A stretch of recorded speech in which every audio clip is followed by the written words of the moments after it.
Scott Lockard, welcome to the Domestic Dad Podcast. Hey, thank you for having me. Yeah, you bet, man. You bet. Oh man, this is I'm excited. I'm excited about this because I get to explore a whole bunch of stuff that I think typically doesn't get explored in men's lives, and that's the family dynamic, right? Mm-hmm. So just get us rolling and tell me what childhood was like for you. Childhood was interesting. It was my brother and myself with my mom and my dad for about 1 year of my life. They ended up getting divorced, and then we were on our own for a little bit, a few years. How old were you when they got divorced? About 1 year old. About one. Oh, yeah, wow. yeah. So like before memories started? Yes. I don't really remember them at all together. Yeah. So it was a few years later, we moved to a different state, moved to Kansas. My mom met someone else, and she got married to him, and that was short-lived as well. We were only there for about a year. Oh, wow. And then ended up moving back to our original home. So at that point, I think it was a few years later that my mom remarried, and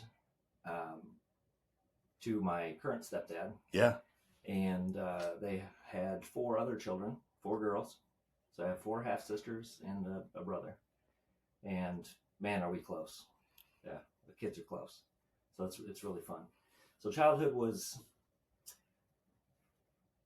a challenge in a way that we didn't know any different. My sisters didn't know any different. They just thought we were together the whole time, growing up. And my brother and I we kind of were a little bit of outsiders with my stepdad for a little while. Our relationship is beautiful now, but man, for a long time it was rough. It was a challenge to just be in that life. Yeah. As a stepchild. So, but like I said, it's all come full circle, and things are real good right now. So good. Yeah. Good. It was a strict childhood.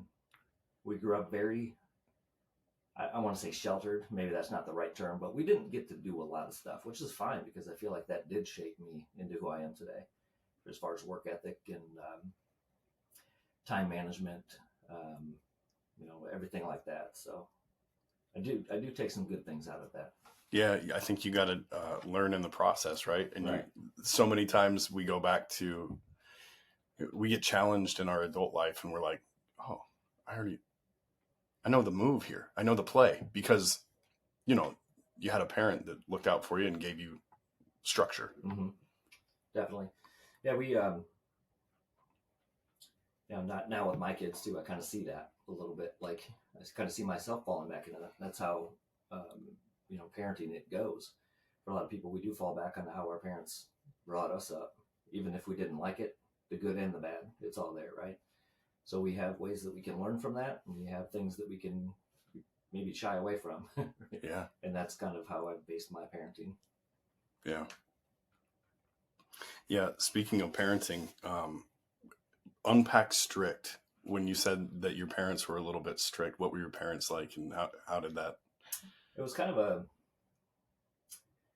for a long time, it was kind of a don't speak unless you're spoken to kind of way. Listen. All right. Not necessarily within our own like immediate family dynamic, but like if we were all out in public or something like that, it was just kind of what we were taught as children. So it was like, it was a challenge, Yeah. It kind of made me shy away from conversation a lot, keep things bottled up with inside me, probably more than I'd like. Mm.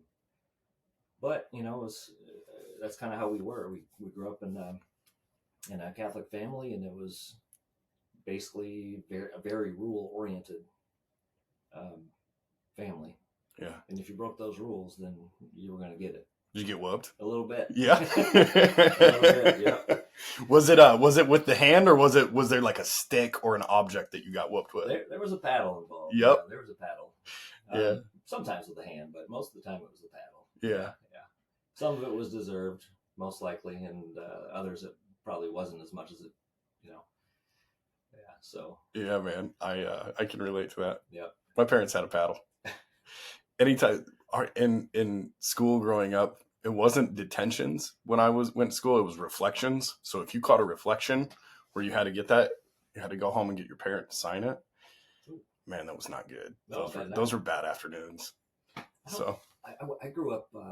We went to a Catholic school growing up, mm-hmm. Sacred Heart and Old Wine, and man, we caught some interesting punishments. You know, it was like this was back in the 80s. Oh yeah, yeah, because the nuns and the priests could. I mean, they were disciplinary at that point. Yeah, we got our fingers kind of slapped and smashed in desks every couple of times. You know, speak up a little bit. You know, and that's what you got. So it didn't last real long for me. I learned pretty quick. Yeah, I can remember running around. I was also a Catholic school kid, and I can remember there was this. Oh man, this lady was old. She was a nun, and I mean, when I say a nun, like they wore the nun attire back in the day, mm-hmm. right? Like you see a nun today, they're not wearing like the head, the hat, and all that other stuff. No. This gal came to school in the hat, in the gown, mm-hmm. and I don't know what I was doing at recess that day, but I was doing something wrong. And I got snatched by the ear. Ooh. And like drug up to the wall and like nose shoved into the brick wall. Like, you're going to stay here for a while. Mm-hmm.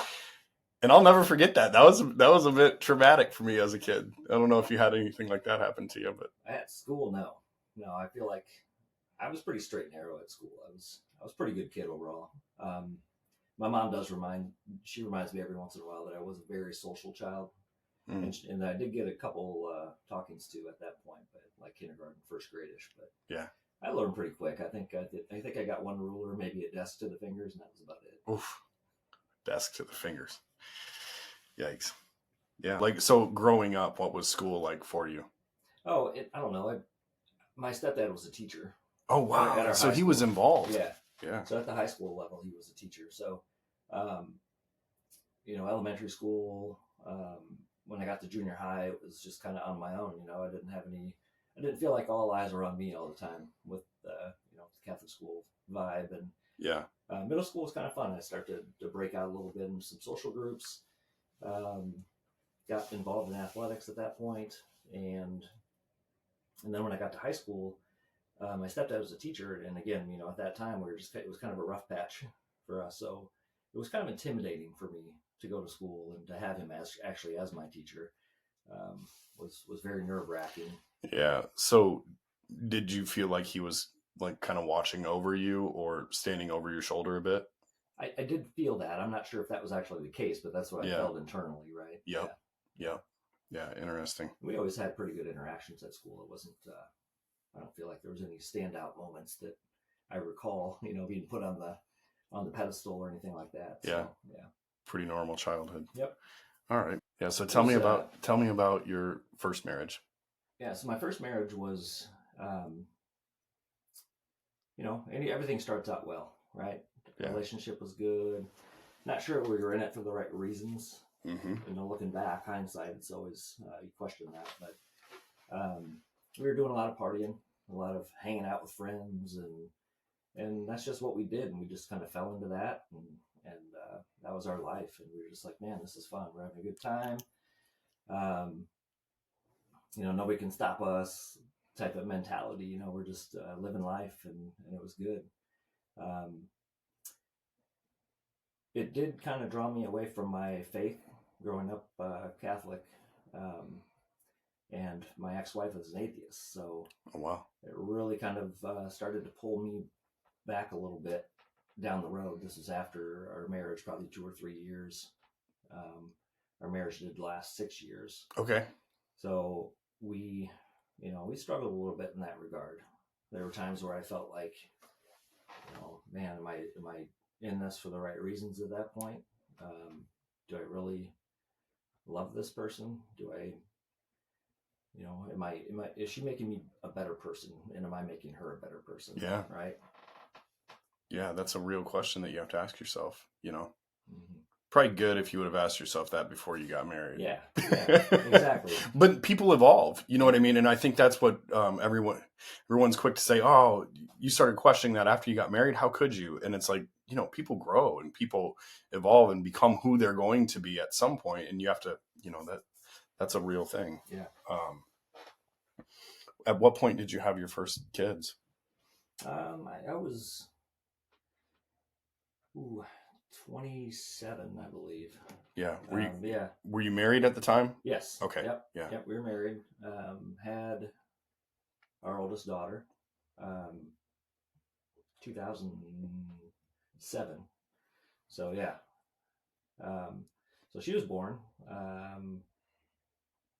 Things were good, Had a nice little house in Cedar Falls. And Yeah. everything was going well.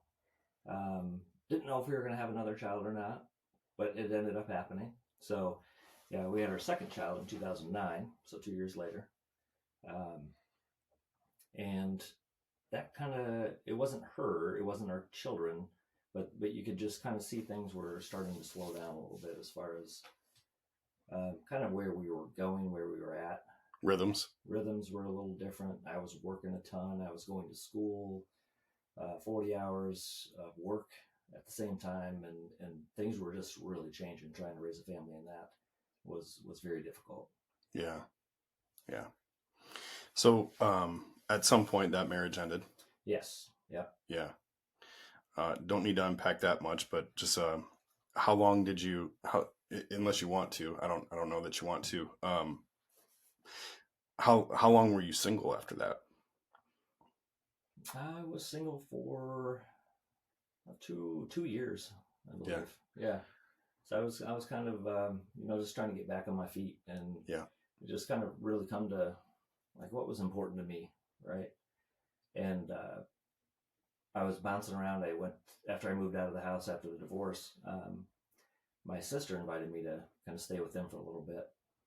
She knew that we were struggling a little bit financially, and so I stayed with her for a little bit, and then I moved out on my own, got an apartment, and it was just really nice, peaceful.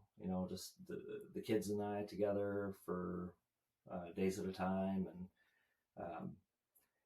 and then an injury happened, and I wasn't able to support myself in rent, and so my brother actually reached out and said, "Hey, why don't you come stay with us for a little bit until we get over this injury." And that's where things changed for me.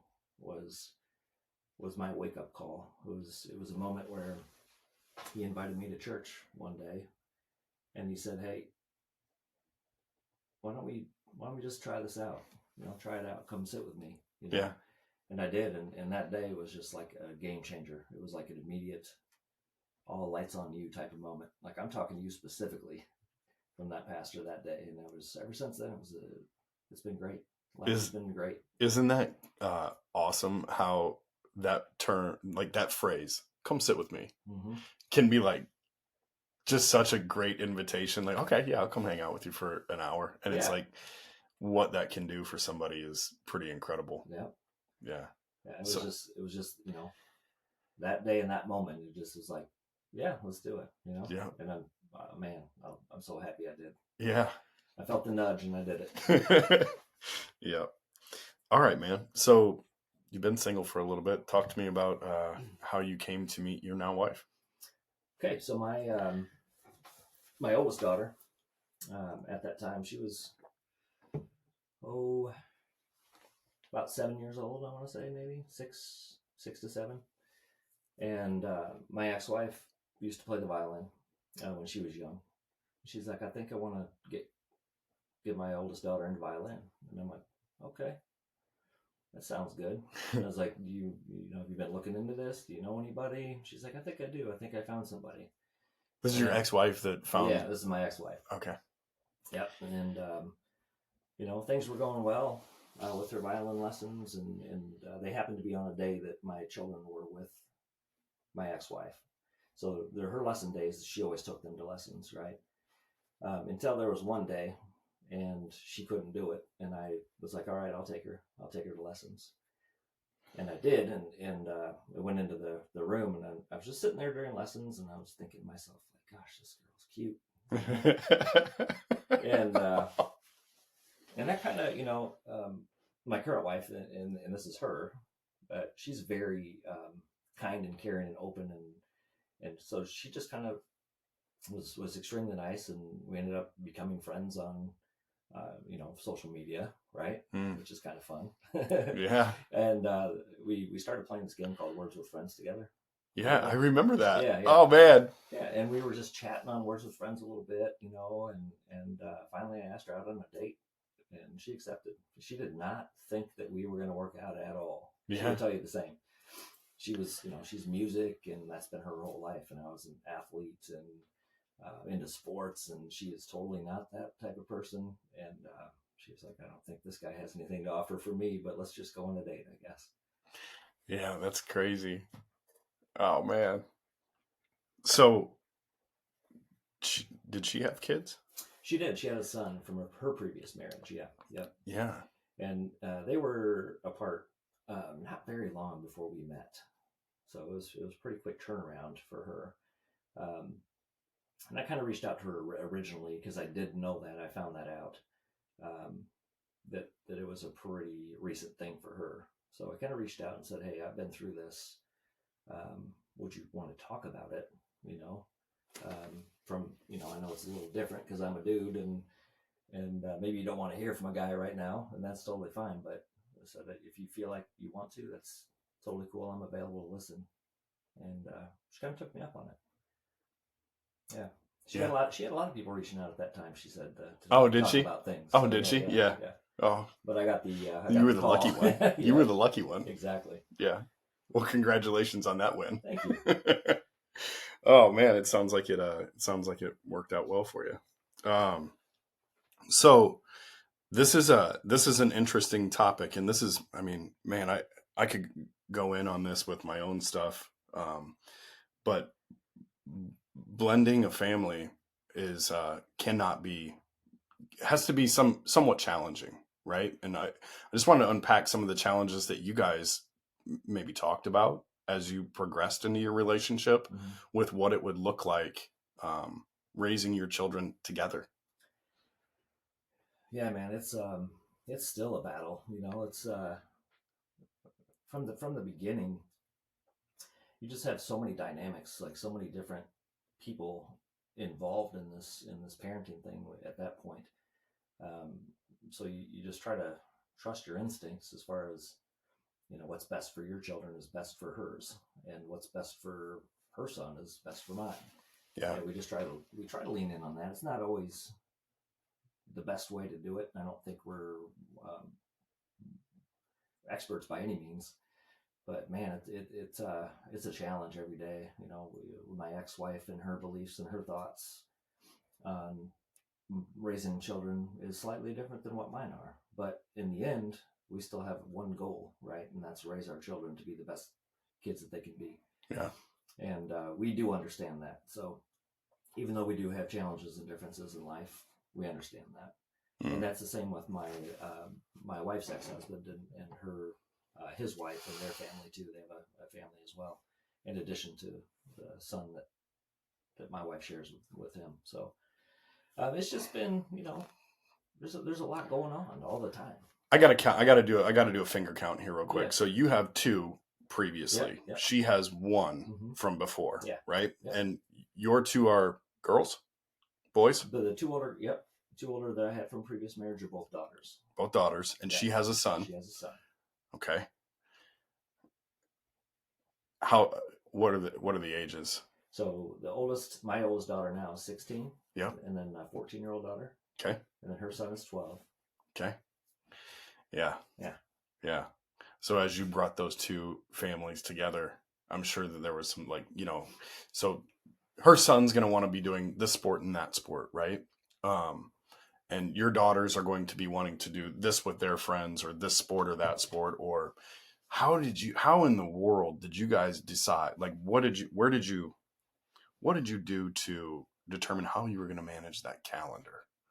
Because I think just from my experience, man, I have three children. Okay. And my oldest son is 21 years old. So he's out of the house, has a full-time job. He's, but when he came into the picture, he was 12 years old, and his mom lived in Waverly, so there was a lot of commuting, and that, not that it was a disruption. I mean, you do what you have to do to see your children, but Right. at the same time, he was involved in sports and things like that. And there was, I wouldn't say that it was a bad challenge, but there was a pressure point on how can we do all of the things while also raising my middle child, who's now 12 and at that point was like 3 or 4, you know what I mean? And traversing those different teenage years with my oldest. And then, you know, and then, later on we have a child of our own. So like managing the calendar has got to be like, I am not the chief when it comes to managing the calendar. I am not. And I defer happily from that. I'll show up when you tell me to be there. But when it comes to kid stuff, communication comes in typically from the schools and the events and things like that to the direct parent. Right. So it's kind of like, how do you guys manage that stuff? Because that's always been a bit of a challenge for me. Yeah, for sure. And that's the same with us. Okay. So I'm not alone? No, it's kind of a mess sometimes, So with, like you mentioned, school, right? So we get notifications from school sometimes, but not all the time. Right? So some of the emails that the school's trying to get in touch with us about, whether it's school events, cancellations, or whatever, I don't always get those emails. Although I have reached out to the school and said, hey, please include me on these. I need to know as well. We have a split blended families, and we have kids in 5 different schools right now. We'll get into that a little bit, but whoa. Yeah.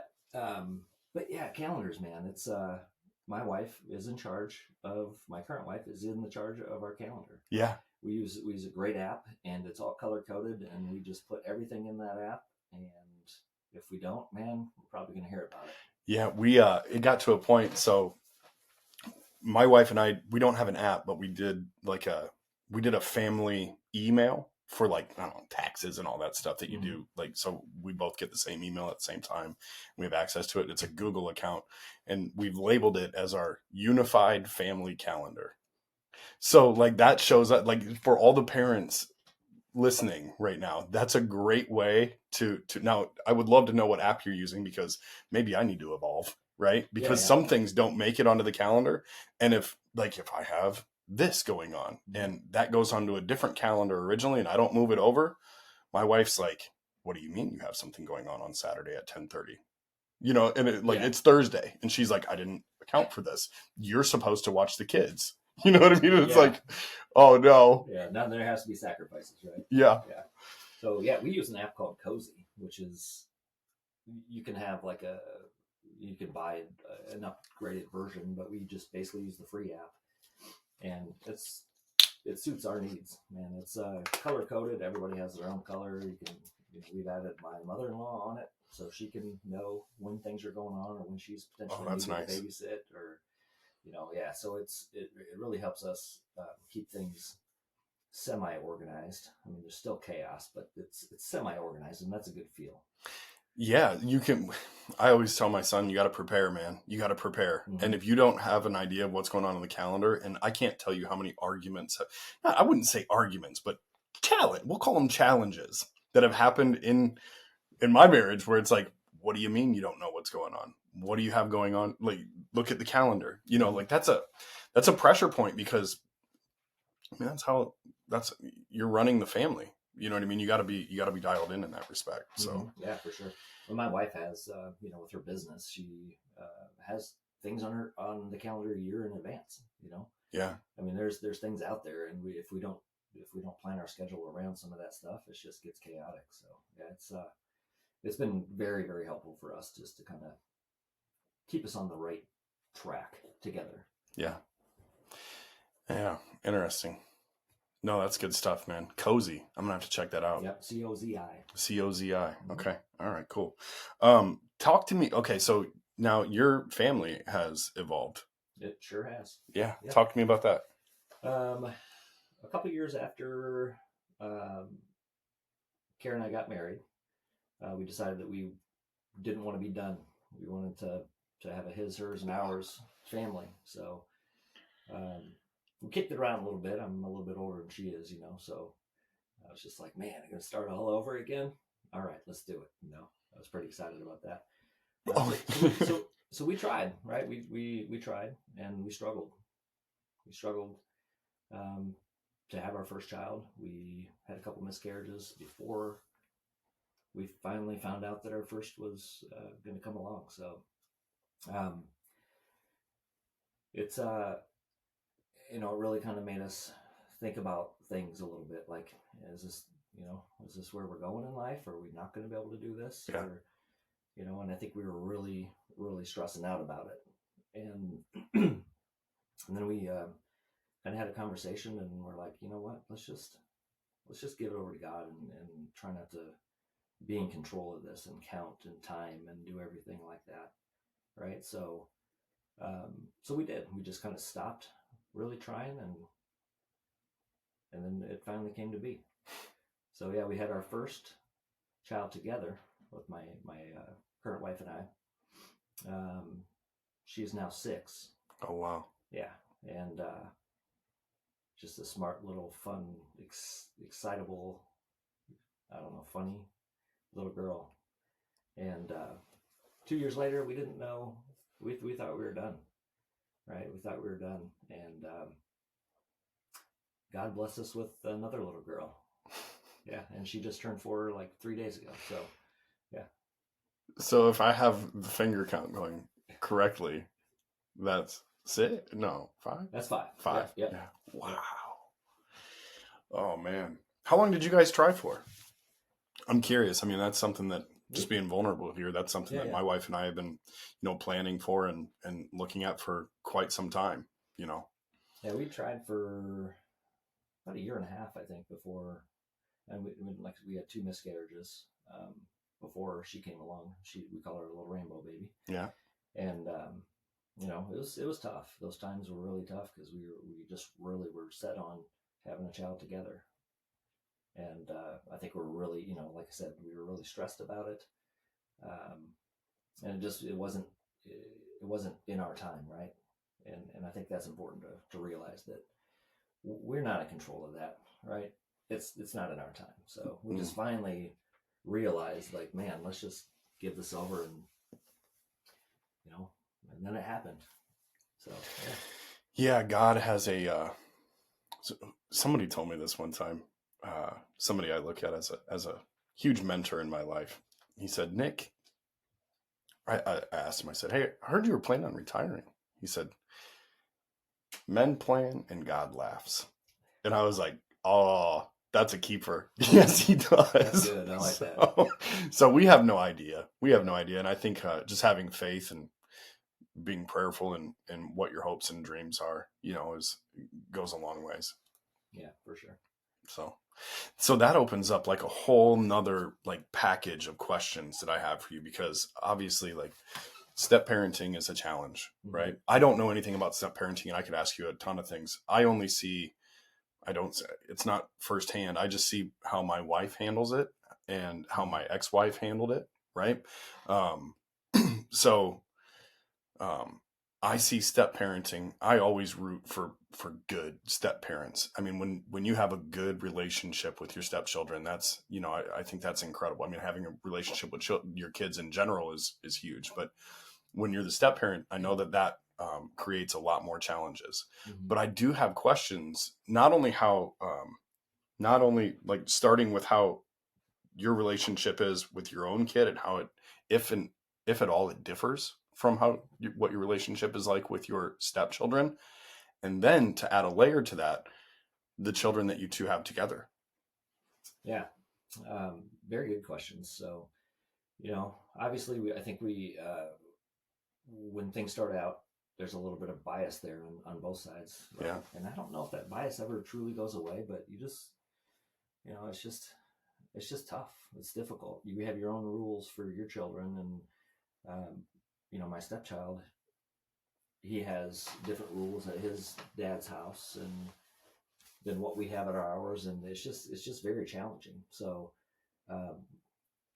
things are not always peachy between us. We are really have a lot of conversations now about that, and I think it is getting better. You and me and my stepson. Okay. Yeah. Things are getting better, and he's starting to see that, and I'm seeing it, and we're making note of the good things, right? We're not always focusing on the negatives and the criticism and stuff like that. And he's starting to really turn the page too. And I think that now that we both are, he's maturing, 12-year-old young man, preteen. He's starting to realize, I think, how important relationships are, especially ours. Yeah. So yeah, that's really good. Do I treat my older two children differently? I think I do, and my wife catches me sometimes doing it, which is good. Yeah. Right? Because sometimes we don't see that. Which, it's kind of embarrassing once she points that out. I'm like, oh my gosh, I did just do that. And, so now I got to make up, we got to make up for that. Yeah. Somebody once told me, keep change in your pocket so you can pay for it later. And I was like, oh, there's a lot of layers to that. But, understanding that you inherently do things and being able to know that you can change and know that you can, I guess, ask about it, and be honest about it. Yeah. And we try to be truthful with each other. We try to be open and honest, and listen to each other a lot. And I think that's getting better as well, right? Just kind of being open and inviting for conversation like that. What can I do for you? Or is there something that I can do differently, right? In order to talk to you about things. Because, man, kids today, it's a different world, right? You have to meet them where they're at. And you can't speak to them from a pedestal anymore, because they, I in my experience, they don't respond well to that. And we'll get to this later, but the way that technology has played a role in their lives and what they have to deal with and what they don't have to deal with can change very quickly, right? So if you meet them from a point of, I'm going to tell you what to do and you're going to do it, that brings on this really strange fight or flight choice for them. And more often than not, because of the way that they've integrated with technology, swipe to the next video. Yes. I don't like that one. I'm going to go to this one. I feel like in their minds and their brains, they're like, oh, I'm going to shut down. Okay. Poor me. Darn it. Didn't do a good job. And I think that just opens a whole nother onset of, potential failure for them in their mind. Yes. You know what I mean? So you really have to meet them where they're at in order to coach them. Yeah, 100%. I agree. And, I failed in that regard a lot of times. Same. So we just are trying to do better and just, again, like come to their terms a little bit, come down to their level and kind of see where they're at. Yeah. It's very important to understand. Yeah. Again, standing on a soapbox and preaching does not. You just think about a kid who's going through it emotionally and doesn't know how to. I mean, it's their first time having some of these conversations. It's their first time. They don't know how to have those conversations. All they can do is express their emotions, right? And if they're hardwired to move on to the next thing, if they don't like it, then that's what they're trying to do. But you have to teach them how to deal with those things. Right. And that makes the conversation challenging too for parents, because a lot of times we're not like that, right? We weren't brought up that way. We were brought up like, hey, you're going to do what I say. Yeah. And we didn't have another choice. No. So we have to scramble to be like, oh, shoot, what am I going to say now? Now that they've shut down and now that they're, what's plan B here? Yeah. Yeah. Yeah. So that's a challenge. Put them in their room. No, you can't just put them away. You gotta counsel them a little bit, man. You gotta be with them. Yeah, for sure. Because, I think about this a lot. I think about the way that I've, in the past, and again, I've been a dad for 21 years. Okay. So, and I think about all of the failing forward that I've done in regards to that. And, how you talk to your children is what they use to go and replicate when they go back into the world. Right. Yes. That's how they treat other people. That's how they problem solve. The way that you problem solve with them sets a tone, sets a precedent for them as to what they're going to do. And you really want to make sure that you're giving them the best tools to go out into the world and communicate with, because if you don't, they have nothing. Yeah. And they'll retreat, and it's flight, and they don't learn. Yeah, so it's a big reflection on you for sure. Yeah. Yeah. Gosh, where were we going? I don't remember. Sorry, tangent. Yeah. So, okay. I know where I was going. So in regard to that, how do you and your wife handle discipline? Oh man. So discipline, again, going back to my childhood, it was based a lot on discipline, right? Almost like parenting through fear a little bit. And I feel like in my parenting days, I have gone back to some of that, unfortunately. Hmm. My wife currently points that out. Maybe not currently, but she has in the past pointed that out. That hey, maybe this isn't the best way to do it. I know that this is kind of the life that you lived for a while growing up, um, but it's probably not the best way. And we just kind of talked about that, right? Modeling that. That's what I was modeled, and that's kind of what I fell into. Mm-hmm. But we're slowly making changes, right? We're making changes to not do that, to be more loving as far as that goes. But discipline now for us looks like, conversations, right? Having a lot of conversations, talking, um, occasionally pulling a device or something away, Yeah. maybe for a little bit, or but just trying to really love on my kids and spend time with them, I think is what it comes down to ultimately. Yeah. In my house, I do most of the disciplining, and and it's easier for me to say that than it is for you because you have children living in your house that are not biologically yours. Right. So let's just remember that as we have this conversation and as I provide my perspective here. Mm-hmm. But I do the disciplining in my house. If it ever gets to a point where my wife gets so frustrated that she kind of physically shows me that she's frustrated, and by that I mean like she raises her voice or she like that flips a switch in me, like you know what I mean, like I have to I have to go do something about this right away. Yeah. And it's I really hate those moments because it always ends in regret on my end because I'll blow up at the kids. Yeah. And you just don't like that's never good. I had this conversation with my son's stepdad, and I said, I am totally okay with you disciplining my son. Just don't ever spank him.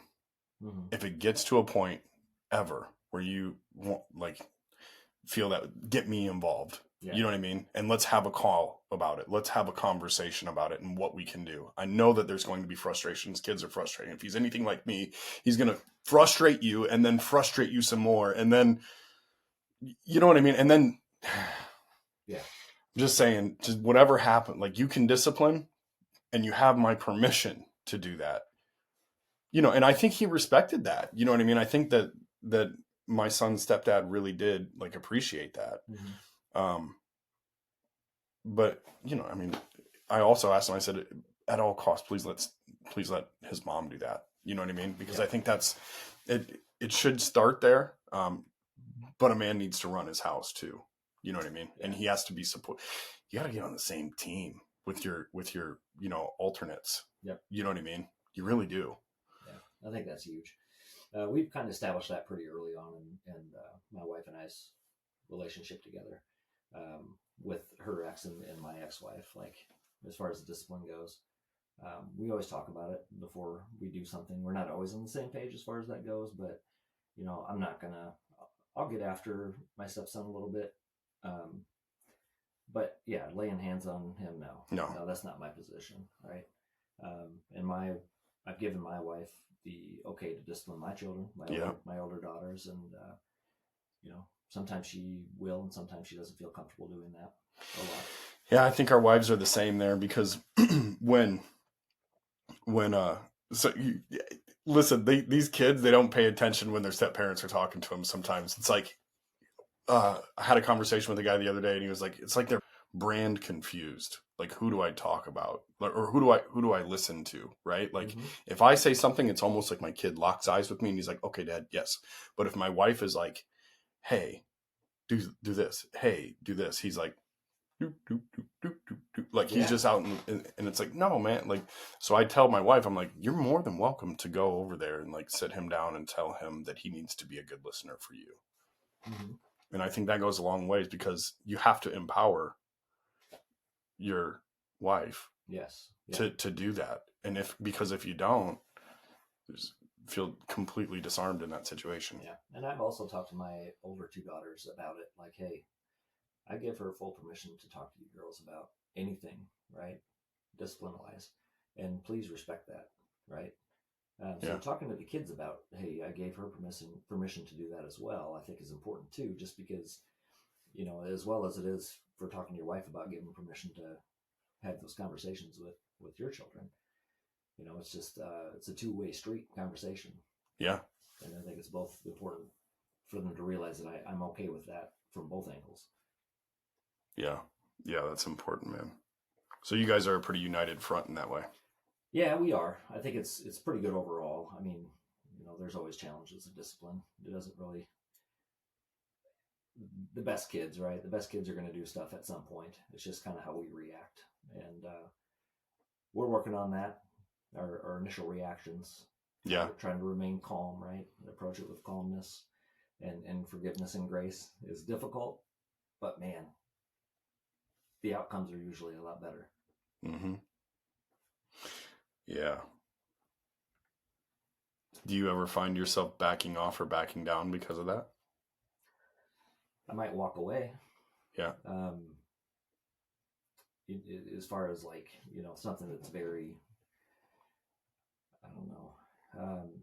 I would say most of it is coming from maybe the disagreement in parenting with my ex-wife, or some of that stuff is just very difficult for me to understand it. Like, initially it started off with an issue that my children had, right? But now I feel like I'm in an argument with my ex-wife because we're not agreeing on something. Right. So there's like two different situations here versus just the original one that we were talking about in the first place. Which makes discipline challenging because they got to be the kids have to be the focus, right? It's not about us. And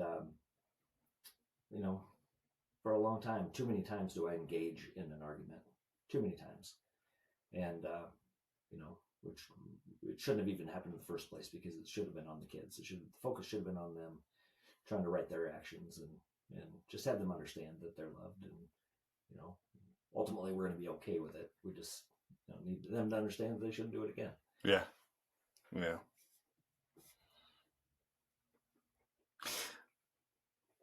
How do you communicate with your wife's ex-husband, and how does your wife communicate with your ex-wife? My wife's ex and we don't talk a lot.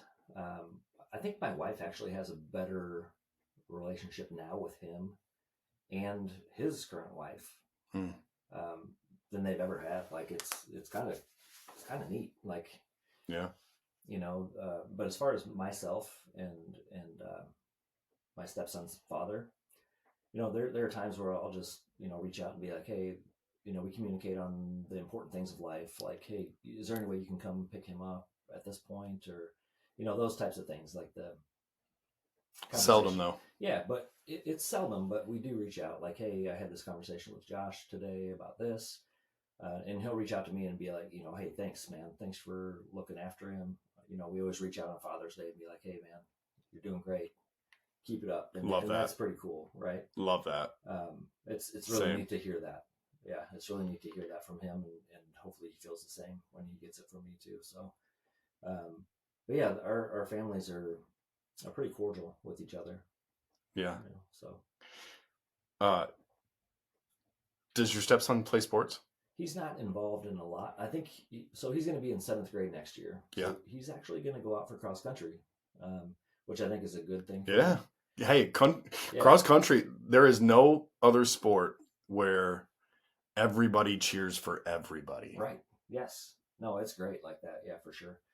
And he's so active in his friend groups and everything. They're outside all the time, running and playing and just being active. But he hasn't really landed in a sport that he's really taken on. So the reason I ask is because I'm curious about your how you interact with stepdad or with his dad on the sidelines? Yeah, we don't know yet, right? Yeah. That's Okay. coming. Yeah. Do y'all sit next to each other? Would you sit next to each other, or uh, with my older daughters, they are they have been in athletics for several years now, and yeah, that's kind of how it's been. Like we always sit kind of in the same group together and cheer each other on. And my ex-wife and my wife will, it's fine. Like just provide encouragement Yeah. and we try not to. We're not the crazy parents that yell obscenities and stuff like that to the refs and the officials and the children either. So I think it's all pretty much supported and unified in that regard. Yeah. Yeah. That's good, man. Same. Uh, my middle son. I have a very strange family dynamic. We can get into that later if you want, but my maybe not. Uh, my middle son and so my wife and I got we got together. We started dating, and then she has an older sister that has a son, and her older sister's son's father and her broke up and married my ex-wife. So this is very interesting because my nephew, right, is also my son's stepbrother. So we find ourselves and they're like a year apart. So we find they go to the same school on Saturday mornings in the spring and fall and summer. Many times we're all together on the sidelines, and it's honestly, Scott, it's been one of those things where, in the beginning it's awkward and weird, right? It's really hard to I wouldn't say really, but it's difficult in the beginning because you don't know how to approach that. You know what I mean? Yeah. Because of different, a whole lot of different orbital dynamics, if you will. But all in all, what I have learned in my experience anyways, in terms of blended families, is that communication with everyone really goes a long way. So they can understand where you're at, where you're coming from, and you can understand their perspective on things as well. And that you're doing everything in your power as parents to support the child, because that's our real job. It's not about me. It's not about how I feel. It's about coming together for the son or daughter. Yes. 100%. Yeah. So yeah, I only ask about communication simply because I've found it to be paramount in fostering a good relationship. And I think that's something that has to happen kind of with blended families. I've seen, just crazy stuff. My ex-wife ended up sitting with us at church the other day because my son came into the lobby and he was like, "Hey, Dad," and I was like, "Hey, man, where you sitting?" He goes, "Probably with you." And then him and his mom come over and sit with me and my wife and my in-laws. You know what I mean? It's like, "Oh, hey guys," So it's, I don't know, and that's healthy for my son to see that. It's just healthy, to show him that there is community there, that we're all on the same page, that. He can't get over on us by playing us against each other, because that happens. That has been something that we've found very, very challenging in terms of co-parenting. And that's hard, when the kids start playing you against each other, like where the rules are different at mom's house than they are at dad's house. Have you had anything like that happen? Yes, we have. Probably not in the too distant future, I guess. It's where I said it was okay for my older children to do something, and she was not okay with it because of where she was at in her life. And, it's just like, this is, they're with us this weekend, and, I would like to make that decision based on that. And, it was good. It was going to be a good thing for them, in my opinion, in my thoughts. And in hers, she didn't feel that way. Right. So, it's just talk through it. Eventually they went through it and did what we asked, or what I wanted to do. And it all worked out, right? And it was kind of a, I don't want to say a win because I'm not in it to win it as far as this goes. It's just to kind of give the kids the experiences and things that they want to need, or should maybe experience at this age, right? Yeah. 14 to 16 years old. What was it? So it was basically just kind of a New Year's Eve party at a friend's house, right? Mm-hmm. Supervised by a real good friend of ours, of my wife and mine. And that person is, our friends are not liked by my ex-wife. Gotcha. I don't want my kids Yes. anywhere near this situation. Right. So, you know, it's kind of, it was a difficult time because, you know, our kids are really good friends with their children and they got invited to this party and it was going to be totally supervised. And we knew that, but there wasn't a whole lot of trust there on her end. You know, and I get it. I mean, I understand that, but at the same time, it's like, you know, I'm okay with you taking them to do stuff on your side when it's their time too. You know, it's not, I don't try to question that a whole lot. So we just, I don't know. So they went through with that and it was okay, right? There were boys there. Yeah. It was, so mom was probably okay. a little, she was a little shaken, as I was at first too. Just, you know, I had to take some deep breaths, look in the mirror and have a little self-talk. Be like, all right, we can't control this forever, right? right. And hey, if you've laid a good foundation for them to respect themselves and shown them, at least introduce them to their faith and how to make decisions and what's right and wrong and have confidence in those decisions and be convicted in what they do, then it's okay to put them in that situation and see how they handle it. Yeah. You have to, because again, you can't handcuff them forever. Yeah.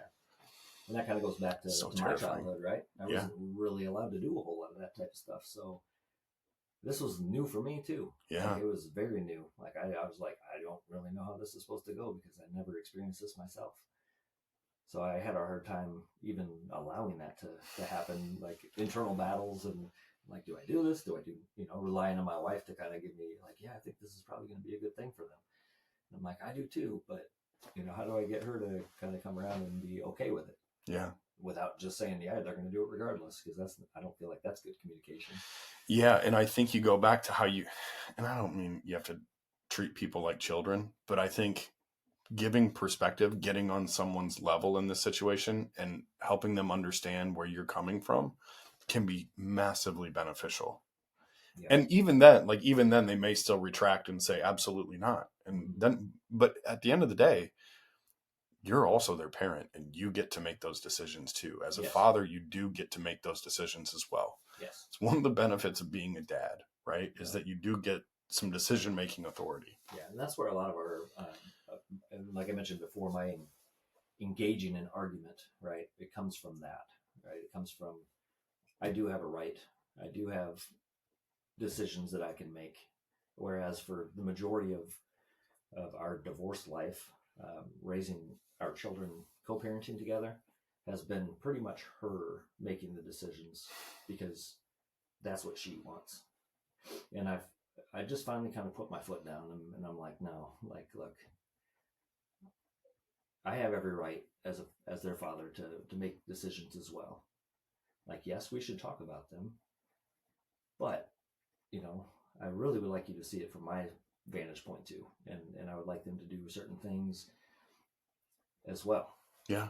So when I did that, it almost was like, man, like 1,000 monkeys off my back. Because I should have done it a long time ago, right? Just put my foot down and just been like, look, we're going to change this a little bit. Yeah. You feel like it's worked out well? I feel like it has. Yeah. I really do. I don't feel like I've, you know, put myself higher than anybody else, but I feel like I'm almost kind of back up to that even level a little bit. And I think that's the point, Scott. Yeah. I think that's the whole point is, you know, I don't put my foot down to say this is how it's gonna be. I put my foot down because I'm like, I need equal say. Right. Can you please meet me in the middle? We have to, as co-parents, agree. Because if our children find us conflicted, they will use that against us to some degree. And that's never gonna, that's not good. So whatever we got to do to stay on the same team, you know, I think that's at the end of the day, what's most important in raising your children while being a co-parent in a blended family. Yes. It just is. You got to stay on the team. Mm-hmm. Even if that goes against the grain of what you want in that moment, you have to start thinking long term. Yeah, and I feel like she's been more open to that lately too since this conversation, the last one where I kind of just asked for. I didn't ask. I basically just told. I said I'm going to have a little bit more say. I think now, this is it's time. And I kind of came out from under my rock and just was like, all right, here we go. We're doing this. Yeah. Can't really take this anymore. This is kind of. I want to have a little bit more say in their lives, right? And I think our communication has been better since then. She's kind of seen it a little bit more hand. We're talking better. We haven't engaged in arguments. We haven't, it's just been more open communication, and it's been good. Yeah, that's great, man. Yeah, that's great. I hope it continues. I do too. I do. I pray for you on that, because that's. I think that at the end of the day, communication is the cornerstone of any good relationship. Trust is another one, and you have to trust that you're doing the right things for your kids. So, as we talk about doing the right things for our kids, and probably a half hour here, talk to me about social media.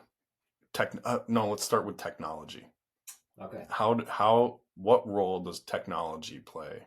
And when I say technology, I mean that can range from Netflix to cell phones to tablets to personal computers. What role does that play in your kids' lives? All right. So my older children, 16, 14-year-old daughters, my ex-wife and I kind of talked about how we were going to let that play out in their lives. When would they get a phone? When would they get a tablet? When, things like that. And I wasn't okay with it. And, I wanted it to be more of like the 14-year-old time period when they start driving, when they start going places a little bit more, right? When there's a need for it, when there's a need to have a phone, like if they're going to be home alone after school or something for a little bit, that way they have a means of communication to get in touch with us if they need to. My ex's thought process here was, hey, I think when they're 10 years old, let's just get them a phone, or I will get them a phone, I think is how it went.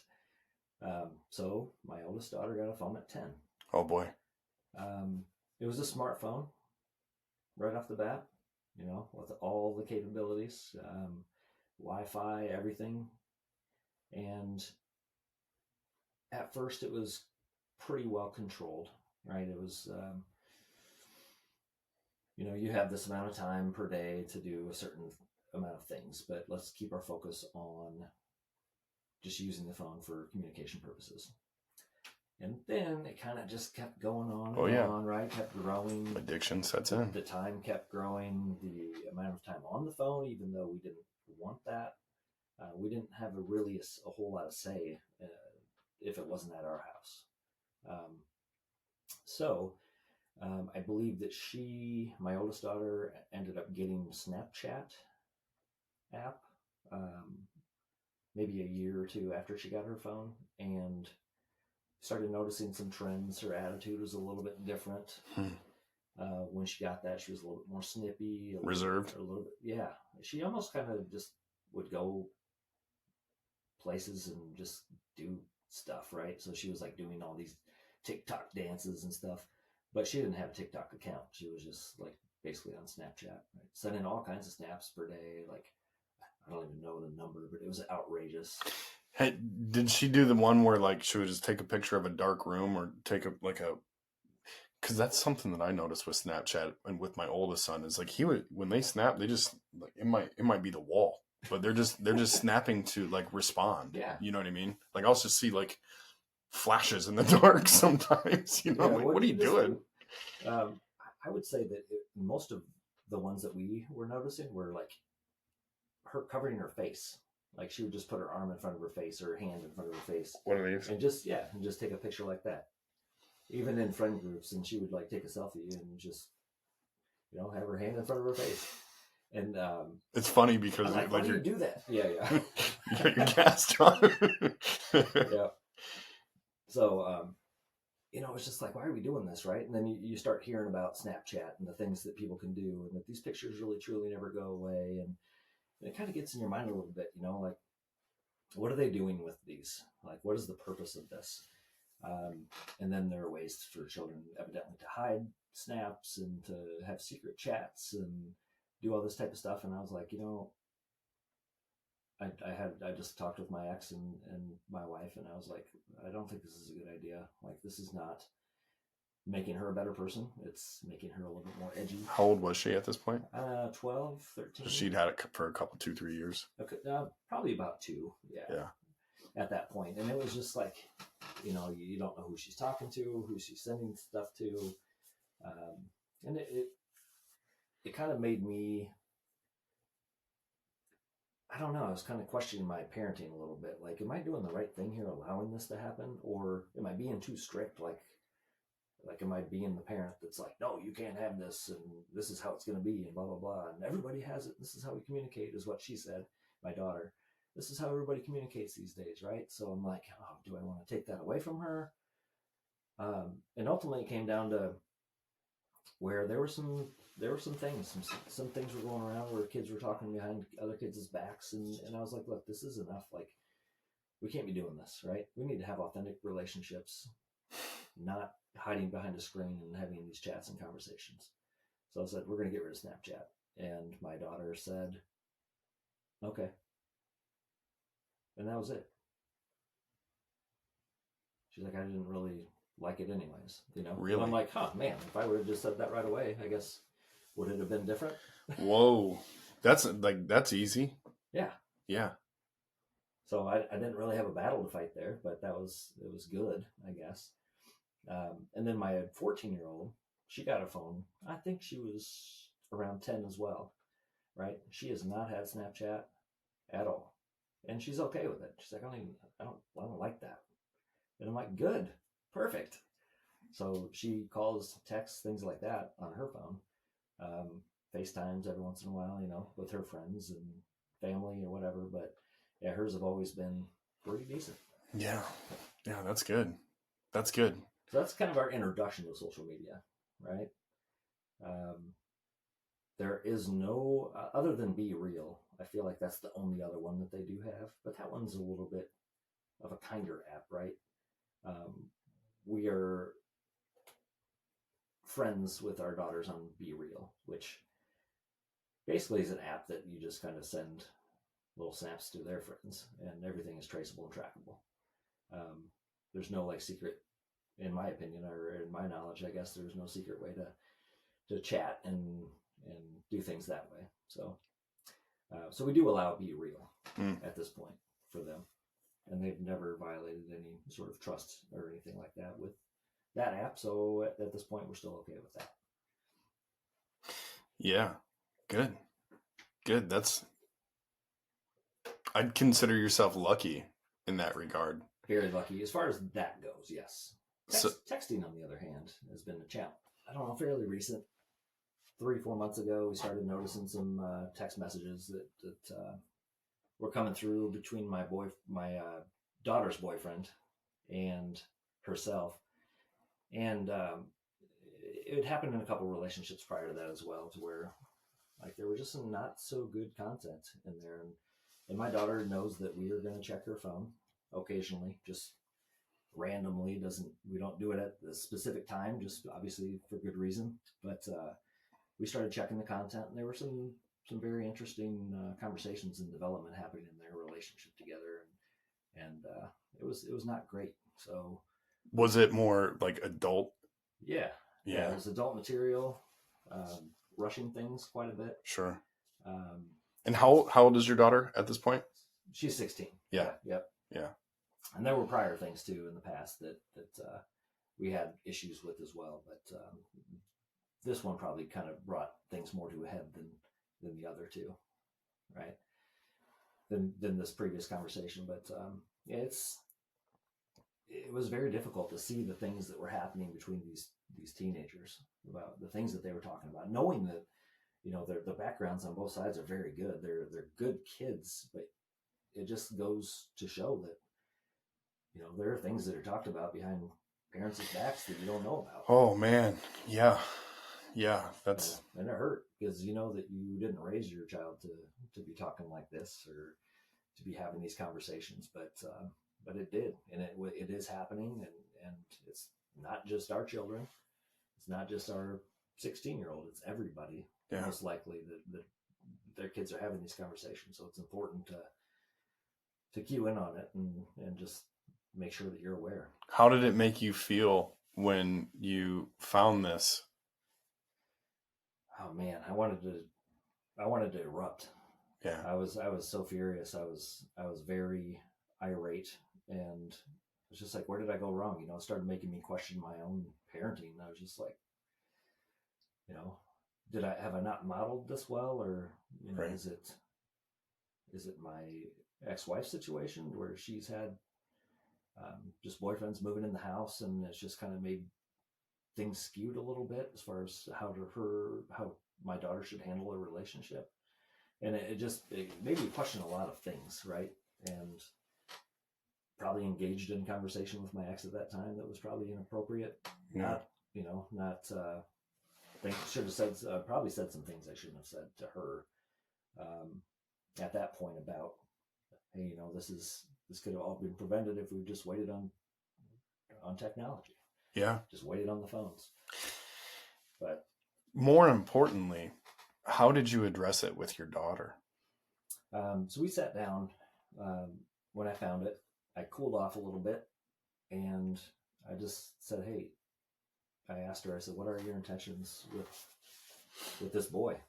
Said there's inappropriate language, there's inappropriate conversation, things that a 16-year-old shouldn't be talking about. And I said, I don't want to be involved in every aspect of your life and know everything, but I said, you have to understand that how you're representing yourself in this conversation can be seen by a lot of people, not just you and him. Yeah. And I think that saying that to her really kind of almost opened her eyes a little bit. Like you could see it in the moment, like, oh, I'm not just it's not just between us, I guess. Yeah. Right? Like, what if somebody else saw that? Yeah. And we kind of approached it from that standpoint. And it was a battle. Like, man, we had a long conversation that day when I found that information, and it didn't stop immediately. Like, there were a couple more times where there were other things that were said that were like brought up. It wasn't to the maybe to the extent that the original material that I found was as far as that damage goes. But man, it wasn't a one and done. Let's just say that it kept going for a little bit, and it kept ramping up, and it kept getting a little bit more intense in adult in topic related to topics. And so we had to rehash it, I guess. We had to go back and have the conversation again, like, hey, what are we doing? What's going on here? And that's the point where I was just like, look, we're going to be done with the phone. Okay. I want you to tell him that, we think he's a good kid, and things just need to change a little bit. So we're going to be done with technology for a little bit. You're not going to have your phone for, I think it was 2 weeks. So took the technology away for 2 weeks, and we also had them not see each other for about 3 weeks to a month. Oh boy. Which was difficult, right? It was difficult for us to have to make that decision. Did you communicate that with the kids' parents at all? Yes, we did. Yep. Oh, yep. Awesome. We talked to the parents about it, let them know kind of what we found on our end. I encouraged that they looked and saw it on their end too, which they did. And they were like, oh my gosh, like, yeah, I'm so glad, you said this, or let us know about it. And they kind of did their own thing, their own discipline and punishments with him. And we did it with ours. And actually, I think it even though it was tough, they maturely handled it and made the changes.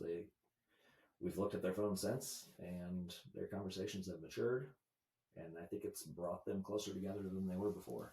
That's good. Which is really kind of, I don't know, that's a parenting win, I guess, but it's more than that for them. I feel like you handled that like a real domestic dad. you were like, oh man, all right, here we go. Hey, things weren't always peachy though. I feel like there were times where maybe the voice got raised a little bit, but ultimately, I did approach it with a calm mindset and a calm attitude, um, and just let her know that she was loved, and that if she had any questions about anything, that she could always come to me and ask, or to my wife and ask her, or to her mother even, and talk about these things, and that she wasn't alone, right? If she had any questions about anything. But ultimately it came down to something that had to be changed, and technology, unfortunately, was the start of it. And since we approached that, it's gotten a ton better, and Yeah. our relationship together has been better too. Yeah, that's awesome. That's awesome. Well, I think that's a huge parent win. I think it shows a lot of maturity. I think that a lot of people could take a lesson in that, and just know that it's okay. You know what I mean? To intervene when you see things that are happening that you might deem to be inappropriate in your child's life. As much as we talk about how, um, you know, letting the outside world coach our kids, we also have to be able to step in those moments. Mm-hmm. As much as we talk about our kids keeping up with the Joneses and doing things that other kids are doing, it's okay to identify when things are wrong and talk to your children about it. You cannot avoid those things. And if you do, you're just going to allow them to keep going and growing, if you will. It goes deeper and deeper. Yeah. And I feel like they find themselves deeper too, to where maybe they get in a rut and they can't get out of it. Well, I mean, it just all comes back to shame and guilt, right? And then they can't talk about it because they've gone too far down the rabbit hole, or too far into the pit of mental health stuff that happens because of it. And they feel ashamed. I mean, they're Adam and Eve at that point saying, oh, we ate the apple, help. We don't know what to do. What do we do now? Yeah. So yeah, I think it's good to stay present in those moments and keep a cool head about it. I'm sure you were angry. Oh my gosh, yes. But I think you handled it well, man. So my oldest son got a phone when I want to say he was 14 or 15. Mm-hmm. And there was a significant change in character when that happened. And you have to remember, that's when Snapchat was like coming out. You know what I mean? Like that was 14, that would have been 7 years ago. Mm-hmm. You know, because he's 21 now, so I think 7. Bad at math, dude. Math. Really bad at math. But no, like Snapchat was just coming out, and I had no idea. I knew what social media was, and I didn't really want him on social media. But Snapchat was a messaging app in which a lot of kids were latching onto that, and they were getting it, and that's how kids were communicating. And as that evolved over the next couple of years, I can remember having several conversations with his mom and my wife, like, this is something's going on here. This is like, he's different. He's removed. And to be completely honest with you, Scott, I genuinely feel like technology is addictive. Mm-hmm. And the way that we treat it is like an addiction. And we will blow off a lot of things and let our attention go to what's happening on social media, where the likes are happening, where the attention is being put, where the next video, the next funny haha is located at, and we will avoid things that are very important to do in the real world. Yes. Instead. And I saw that with my oldest son. And by the way, my oldest son is awesome today. Like, I if I could sit here and tell you like, oh, social media or Snapchat ruined him, that is not what I am saying. What I'm saying is that it distracted him from a lot of things, and it probably got him into more trouble than what he needed to get into, or what he would have otherwise gotten into had he not had access to it. So fast forward, and my middle son is 12 years old. And a couple years ago, at 10, somewhere around there, his mom got a new phone and gave him her old one, because he was like, can I get that phone? Can I get that phone? And she's like, yeah, but I'm not going to plug it into service. And, that happened. And I was kind of like, I don't know if I love that idea, but it is what it like. I at least I can text him now, and he doesn't. And Yeah. we're gonna make a hard rule: you're not gonna have social media, and that's fine. But what I found was that he fell in love with YouTube, and YouTube came out with Shorts, which is kind of like the YouTube version of TikTok, where you can just they call it doom scrolling. And Yeah. my gosh, man, these kids would sit there and they'll just scroll and scroll and scroll when they have access to these phones. And what eventually happened with him was he started to follow accounts like Mr. Beast and some of these other YouTubers that were turning it into income. You know what I mean? They were giving away money. They were making very funny jokes and creating content that was hilarious to young children. And they were becoming what my son looked at as like what he wanted to be.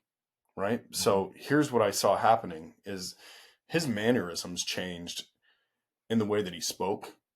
It was very stagey. It was very, I'm telling a joke and you're going to listen to this. And it was his sentences were crafted in a way that a YouTuber would talk. You know what I'm saying? Like he adapted like the way that they spoke and that's how he was speaking in the real world when it was me, like it's me and you sitting here. And I saw that as, I'll just be honest. I saw it as a threat to the way Ari communicated. Like it was going to eventually hinder him in the way that he communicated. Mm-hmm. And then what happened is he had created a YouTube account where he was creating his own content, and he was trying to replicate what these YouTubers were doing, and I found the content to be not okay for his age. So I saw it one day, and I was like, hey, we're like, this is all over with. Like, as a matter of fact, not only is it all over with, but you're just stay off YouTube. And while a lot of parents might be like, you what? Like you took YouTube away from him? Yes, I did. And the reason I did that is because it was like the content he was posting it wasn't like if he ever wanted to be a senator someday, that like people could go, like you can go back and look at what these kids are posting and be like, no, you know what I mean? Like, right. And he had no idea. He thought it was funny. Therefore he posted it and thought it, and other people was hoping that other people had the same sense of humor, and not everybody does. Right. So I put a hard stop to that. About 6 months ago, Ari still has a phone, but he doesn't have service, right? So we can text when he's on Wi-Fi, and everybody has Wi-Fi. Mm-hmm. And he comes to me and he says, hey, Dad, can I have Snapchat? And just so I don't have Snapchat. In some ways, like there's a lot of stuff on there that you can just find, and it's very much unfiltered. Nobody knows what anybody else is saying. And my wife and I decided that we weren't going to be Snapchatters. You know what I mean? Yeah. And while that's hindered us as adults in some like forms of communication, it's also, I feel empowered because my phone isn't going bloop, bloop, bloop, bloop right. all the time. You know what I mean? I look at other adults' phones that I'm friends with, and I see nothing but yellow icons up and down their screen, right? And it's all Snapchat. And you know, while that is what it is, I told my son no, because I said we made a hard rule, pal, and I consider Snapchat social media. You may not have Snapchat. I'm sorry. And his argument at the time was, this is how all the kids in my class communicate. And that right there put some kind of pressure on me, mm-hmm. because I don't want to hinder his ability to communicate with people. Right. He said, Dad, we don't exchange phone numbers anymore. That's kids in my class, nobody has anybody's phone number. They all snap. And I'm like, dang, man, like that's too bad. That is too bad. And to be completely honest with you, that's one of the reasons I wanted to do this episode on the podcast, is because I think it's okay to say no to your kid, even if it hinders them from being able to communicate with other kids in their class. Once we allow unfettered access to social media, to Snapchat, to all these intakes that our kids can have, we allow the rest of the world to start coaching our children. Yes. And I think at the end of the day, the point here is I don't want some on Snapchat that got an account that has no accountability in my kid's life or to anybody else to have an influence on him. I don't want other kids to have an influence on him where they have direct access to my son. I don't want any of that. I still want to be that role player in his life. I still want to be the coach in his life, because I believe that if I do it, then he has somebody to look up to and not somebody that has no accountability. Yeah. And I think at the end of the day, it's okay to say no to your kids, even if it's the only way that the other kids are communicating. You'll see them in class. You'll see them when you go out and play on the playground with them. You'll see them after school when you guys participate in sports or after school activities together. Yeah. And that is enough, because that's what I had when I was growing up. And I'm not trying to say that you only get what I had, because the world is changing and technology has become more prevalent in that regard. But unchecked access to you is something that I reserve for myself, your mother, and your brothers, and the rest of the interior of our family. Right. Yeah. Johnny doesn't need untethered, unchecked access to you. And what will happen is you will be distracted by that. And when I'm trying to have a conversation, or when we're sitting down trying to play chess, or when we could be out like talking about going and playing ball or catch or soccer or whatever it is, or going to the pool, you're going to want to be on your phone. You're going to want to know what Johnny's doing. You're going to want to know what all the other kids or the girl that you've got a crush on is doing. And you're going to remove yourself from the family dynamic, and you're going to just sit there on that device with tech neck. Yes. You know what I mean? And that's not, I just genuinely think that's not healthy to give your kids that much access to the world. No, I totally agree on that. And, you know, as shocking as it was that I got a straight, like, okay, when it was time for my daughter, I know it hurt her. I know it did. Because all of the kids that she was friends with on Snapchat, even after the fact, when I would check her phone periodically, it was like, are you okay? You're not snapping. You're not returning snaps. Da, da, da, da, da. I mean, you can tell just by reading those snaps how it affects people, right? Are you okay? They like immediately thought there was something wrong with her because she was not returning. Yeah. And there were girls that were like, hey, you need to get back in touch with me right away. I'm really concerned about you. Da, da, da, da, da. You know? And I was just like, wow. That's the expectation. Yes. They expected that they were going to get an immediate return right after they sent it. And it wasn't like that. And they were just reeling. These kids were just like, I don't know what to do. You're not saying anything back. Like, I need to hear from you, you know? Yeah. So, you know, and that too just kind of opened my eyes to just truly how addictive that app specifically is, as well as other apps as well, or other social media. Yeah. So just to unpack that even further, I want to tell you what happened about a month ago, because I think this is important, just to key in on a word that you just used, addicted. Mm-hmm. So I'm an alcoholic, so I can speak to addiction all day long and tell you that, like, sneaking and doing things behind other people's back to, like, as an addict, as an alcoholic, that's something that I know about. Mm-hmm. My son at 12 years old went and downloaded the Snapchat app behind my back, used it to communicate with friends, albeit very, like, and I went back and I looked at it, and I found when I found it, it was kind of like, what are you sending back and forth? And it was all very innocent. Right. But at the same time, he went behind my back and did it. You know what I mean? And when we found out, it was like, what's going on here? I was like, I've looked at your phone. It doesn't have Snapchat on it. He goes, well, I downloaded it and then I deleted it, Dad. So addiction with social media and technology is real. And man, I asked him in that moment, I said, how does it make you feel to get that off your back? Yeah. Open up and have that conversation. And he was like, a lot better, a lot better.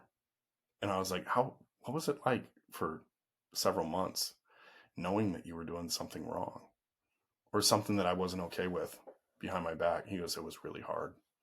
Mm-hmm. I felt very guilty. And I'm like, you're 12. Right. You're 12. And you have shame and guilt, stuff that you're not supposed to deal with yet. You know what I mean? Yeah. So from my perspective, the role that technology plays in our kids' life is just as dangerous as drugs and alcohol, to be completely honest. It really is. It's hard to see it too, because like you mentioned earlier, it was just like, you want to give freedoms to your children a little bit, but how much is too much? What is okay and what isn't, and are we gonna destroy our relationship maybe as a parent and as a child if we withhold this information? No. Hopefully it makes it better. Right. And that's our goal, is every decision we make is to foster development relationships with our children. And by providing access to addictive habits and social media, I feel like we're just doing the complete opposite. Yeah.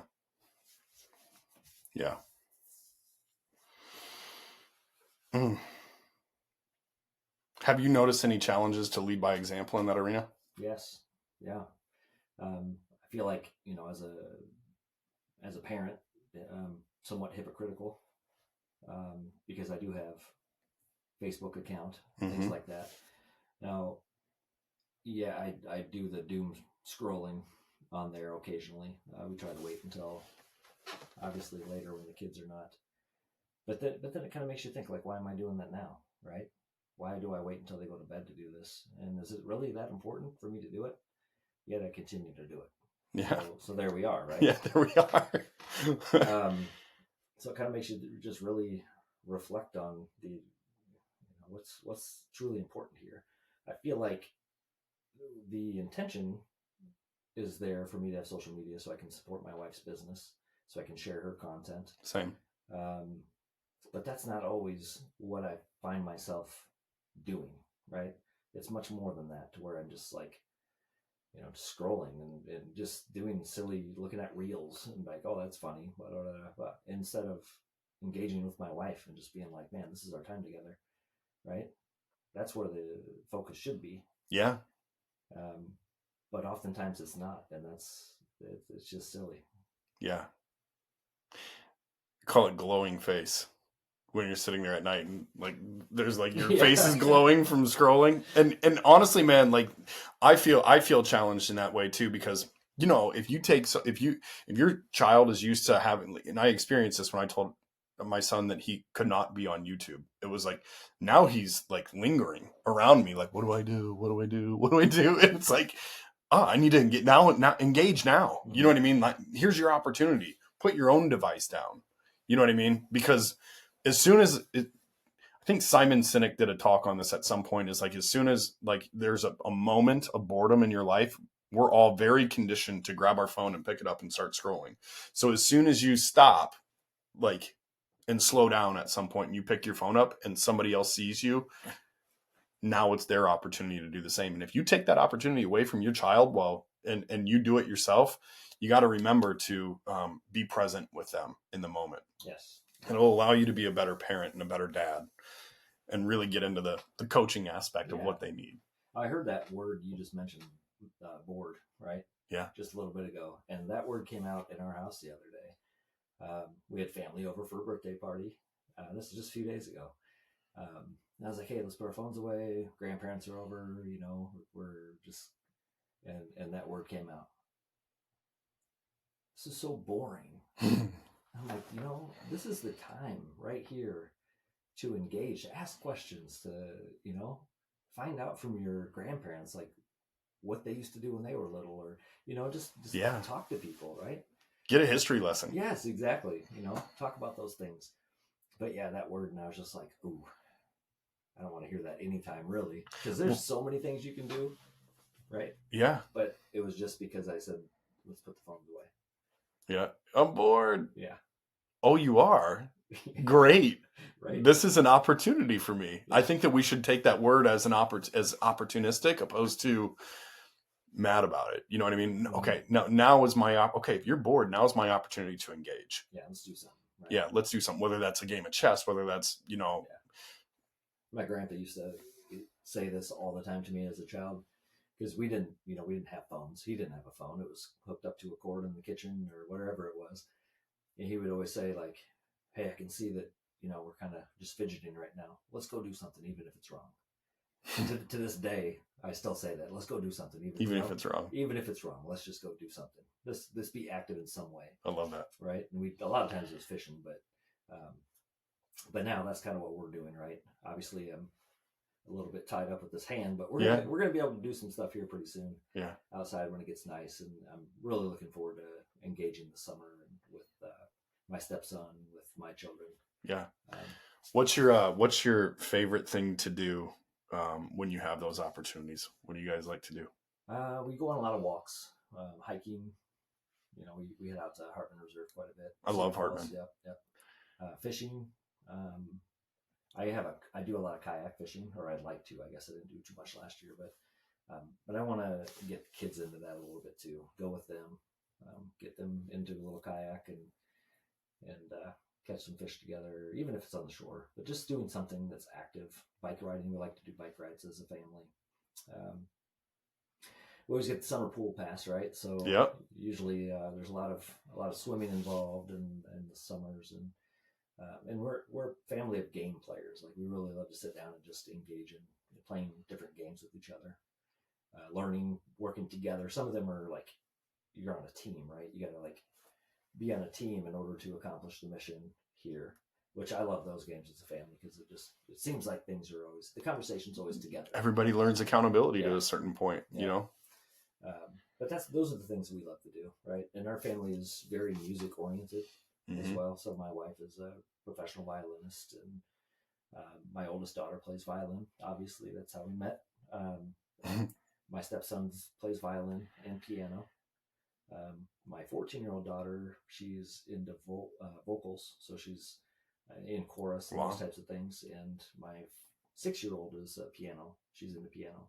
And they all just do a fantastic job. So I think music is huge for us. We even have like tons of dance parties in our house. Yeah. And that's one of those things too, that is like, technology is great in that regard, because you can just say, hey, Alexa, play this song or whatever, Mm-hmm. and then you just let it go, man. You just have dance parties in your kitchen, and it's fun. I think some of the funnest times are in our house, having those dance parties where everybody's just laughing and smiling. Our older kids are teaching the younger ones how to do a specific dance.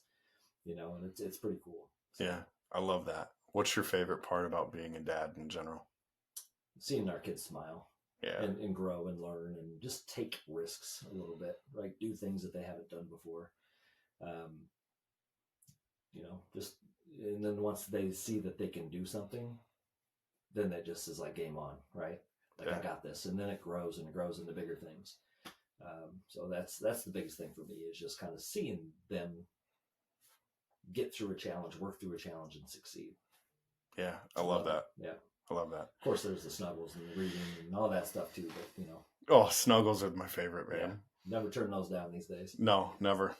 So one of my last question is, man, you've got a lot going on in your life, from work to your marriage to raising your children and showing up when the calendar tells you to show up for all and just being a man of faith. What do you do to slow down in your life? What do you do for you to slow down? I think that's where fishing comes in for me. Kayak fishing, right? I got a couple buddies that have kayaks too, and we just get together and we'll just go out on the lake around here and just, even if it's by myself too, it's just therapeutic, right?